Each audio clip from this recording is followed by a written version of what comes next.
This is Build Your Difference, a podcast created by Blue Artists, a brand platform with one goal: to help great visionaries like you build impressive brands. Every month, we'll bring you insightful tips, knowledge, and compelling stories from successful entrepreneurs and the Blue Artists team on how to create and market a winning brand that does more than just launch a new product or service. It starts an ongoing conversation. Because you're not just making a brand, you're making a difference. Let's start building. Hey there, John. How you doing? Hey, Pierre. I'm doing pretty good, all things considering. Yeah. My goodness. 5 months now into this pandemic, into this quarantine? Yes, I know. It seems like every time we sit down to have one of these chats, the world's turning on its head. Like you mentioned, the pandemic, and now the protesting in the streets. This has been, John. This has been unreal. Like I don't know that you could have written a more bizarre, like, 2020. Do you remember? Wasn't there a movie called? There was a movie called 2012. Oh, 2012, yeah. 2012. Well, guess what? There's going to be a movie called 2020. You know what the sequel to 2012 is going to be now? Yeah. It is the most surreal year I think we've had in God, who knows how long. Yeah. You know. Yeah, and it's definitely we're I think you have to kind of laugh at just the humor, just the get the stress out by sharing a laugh about how bizarre this year has been. But really, we've been dealing with some pretty incredibly serious issues, and the pandemic being the one that sort of sets the tone. But then on top of that, there has been this sort of civil rights resurgence that I don't know what else to call it, but it's like this. We've always had, pretty, I would say, dire, class and race tensions, at least in America, Sure. In the United States. But it seems like this year, it just reached a tipping point. And, we've got these protests. We have the death of George Floyd, just an unbelievable national tragedy, which in and of itself, I would say, is also a national embarrassment or an international embarrassment. Like, that should not happen. And it did, and it was recorded. And it keeps happening. Keeps happening. I mean, what am I talking? It was not a one-time thing, but I mean, I guess I've never seen anything like that, but I had never seen, on top of that, anything so brazen.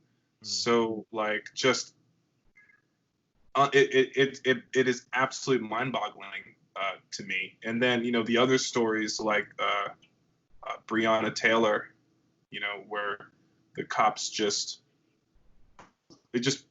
burst into their home without a warrant, without announcing themselves, and Breonna Taylor and her partner are defending themselves because they don't know who is intruding into their home. That's what I would do. Sure, if somebody was intruding into my home, I would, if I had the means.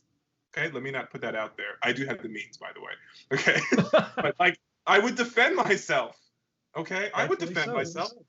And to think that but you know what? You don't know. It could be law enforcement. And if it is law enforcement, now you're committing a felony. I think, But you know what the horrible thing about all that is, or one of many horrible things, is coming from my background, I have the luxury of not having to ask that question. Oh, is it law enforcement coming in? You know what I mean? And that's a luxury that is unfairly not extended to people of other communities. Yeah, you know? yeah. That is. I mean, thank you for saying that. I mean, it's a privilege that really shouldn't be a privilege. It should be a de facto, right? Right. If it's going to be a privilege, it should be a privilege for everybody. Yeah, a privilege for everybody, not to have to wonder if it's the cops that are breaking into your home. Oh my God. Yeah. Oh my goodness. And I think that, and then there was the one more name that I want to point out is Ahmaud Arbery, who was jogging in I guess a predominantly white neighborhood, and he was and some of the members of that community thought that the rationale, they thought he was a robber or someone, he's jogging through the community, and they decide to go and kill him and shoot him with a shotgun. And it's on the one hand, I must say that I am very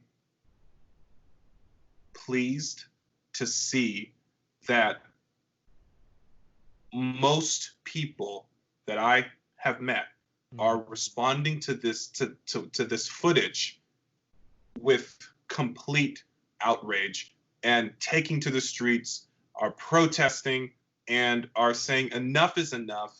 Most people that I know are responding to these events in a way that I have not seen before in my lifetime. It's like we're past the "oh, that's too bad" thing. We're past the "oh, it'll get better." We're past all that. We're even past the "oh, that just happens to that only happens every now." That's an outlier situation, and it just so happens that it was recorded and everyone's making a big deal out of it. We're past all of that. Now we're at that sort of tipping point where no, there is no excuse. There's absolutely no excuse, and this cannot be allowed to continue in any country, let alone a country founded on freedom and liberty. And so seeing the destruction, I'm not saying I can't say that I condone destruction, but at the same time, it's like if the people have been saying that this is unacceptable and the establishment has not been listening, and the systemic issues that cause what we're seeing now have been in place and have not been properly dealt with for decades, then guess what? Sometimes buildings have to burn. Like sometimes statues have to get knocked over. Sometimes it's time to say, look, the system, the establishment needs to be bruised so that it can heal. And I see that's what's happening, and I'm happy to see that, actually. Yeah, absolutely. I wish that, well, now I'll back up and I'll say, I'm over here in the UK watching this from afar, and it's strange because I'm in a small little village here under this whole lockdown. So without our modern media tools, it would be as if nothing is happening. So it's strange to see it from that point of view. And the other interesting thing is I used to live in Minneapolis. So a number of the streets that were vandalized and buildings on fire, those are my stomping grounds for a few years. I even saw one of my favorite places had been demolished. So you understand the anger and obviously where it comes from. And if this were me from that standpoint, I'd be wanting to smash windows too. I just hope that, see, right now, these last couple of weeks, there's been less and less in the news about the riots, at least on this end. Okay.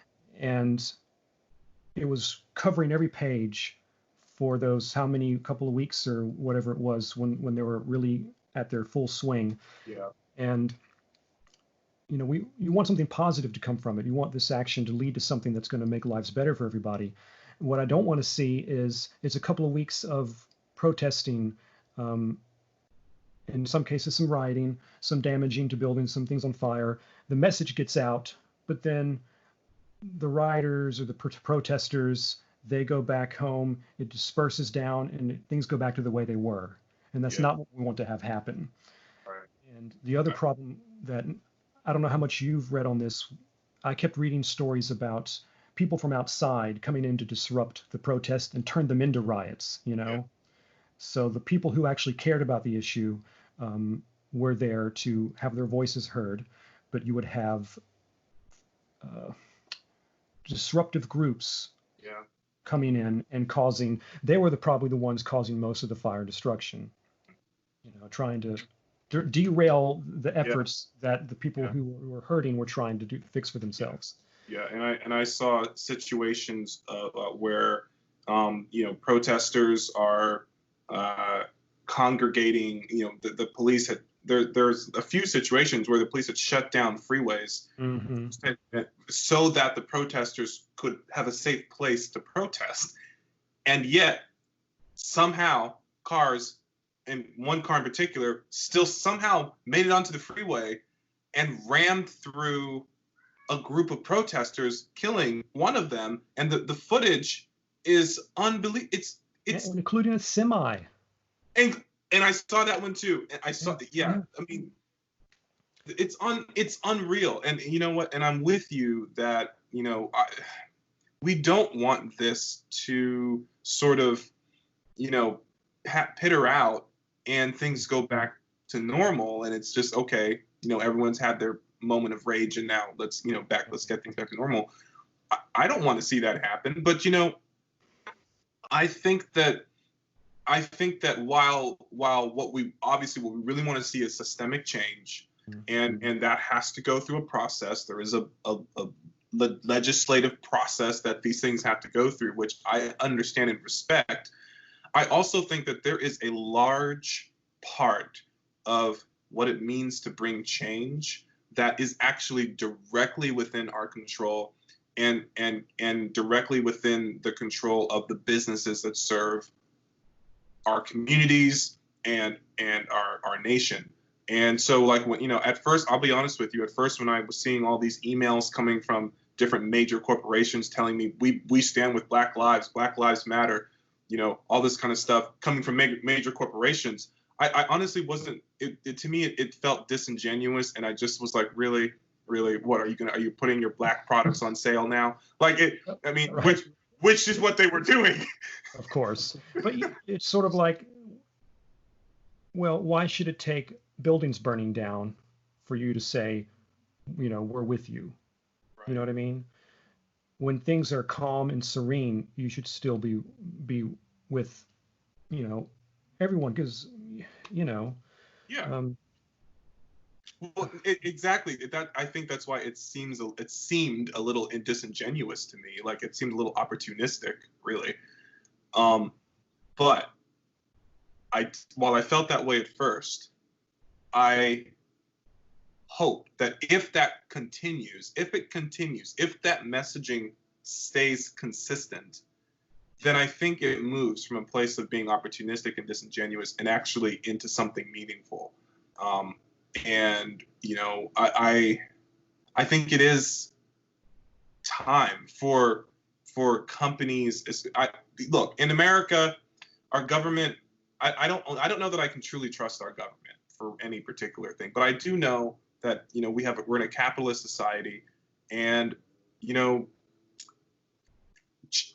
change starts with these corporations. It starts with these big businesses and how they choose to respond and what efforts they choose to put forward. And then we as Americans, not just as Americans, because I know you're overseas, but we as people, we vote with our dollars. We vote with our dollars. And in a capitalist society, I think that is just, well, let me say, I personally feel that is just as important. I understand, it's not directly as important as, say, voting for, the next politician or the next president or whatever. But voting with your dollar does have power. And that kind of power has been represented in history through boycotts, through choosing whether or not the iPhone is going to succeed or the Windows phone. I mean, choosing what you're going to support with your dollar does make a difference. And I think that, we're in this sort of stage where we can really speak with our dollar bills and say, okay, we're going to support companies that are actually going to put forth some kind of meaningful change, or, companies that are putting their money where their mouth is and actually supporting underserved communities.